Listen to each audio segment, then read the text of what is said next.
میرے معزز ساتھیوں اور اساتذہ کرام السلام علیکم۔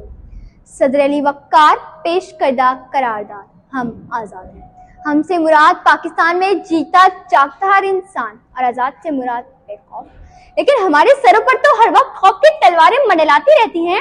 آزاد سے مراد خود مختار، لیکن میرے ملک کے سیاستدان تو کشکول تھامے امریکہ کے سامنے اپنی قوم کی حمیت کا سودا کرتے ہیں۔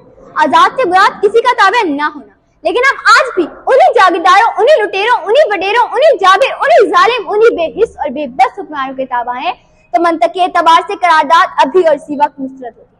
اگر ایوان میں بیٹھا کوئی نوجوان بھی کھڑا ہو کر یہ کہہ دے کہ ہاں جتنی آزادی ہمیں ملی ہے اتنی کافی ہے، تو میں ابھی اور اسی وقت یہاں کے بجائے وہاں کھڑی ہوگی، کیونکہ جناب صدر ہم آزاد نہیں ہیں۔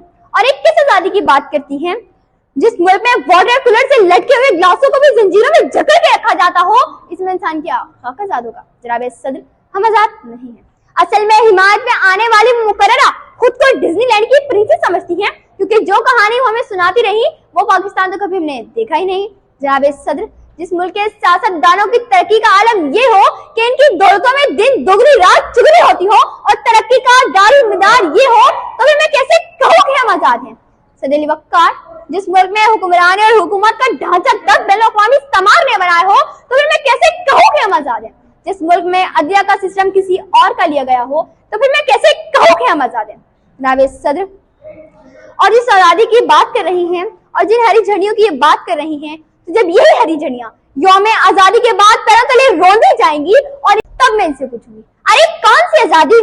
جناب صدر ہم آزاد نہیں کہ جب کشمیر میں ہمارے مسلمان بھائیوں کو مار مار کے لہو لہان کیا جا رہا تھا، تب ہم بھارتی فلم سلطان کو دنیا کی مقبول ترین فلم بنانے میں مصروف تھے، تو پھر میں کیسے کہوں کہ ہم آزاد ہیں؟ جب بارڈر کے پار ہمارے مسلمان بھائیوں کو مارا جا رہا تھا، ملکی دشمن کو چائے پلا کر داد وصول کی جا رہی تھی، تو پھر میں کیسے کہوں کہ ہم آزاد ہیں؟ جناب صدر اور جس آزادی کی بات کر رہی ہیں وہ صرف دہشت گردوں کو حاصل ہے کہ جس کا جب جہاں جس کو جیسے دل چاہتا ہے مار دیتے ہیں اور بڑی آزادی سے میڈیا پر آ کر کہتے ہیں کہ یہ ذمہ داری ہم قبول کرتے ہیں، اور پھر میرے ملک کے سیاستدان سے مذمت اور مذمت مذمت اور مذمت اور پھر مذمت اور مذمت کرتے نظر آتے ہیں۔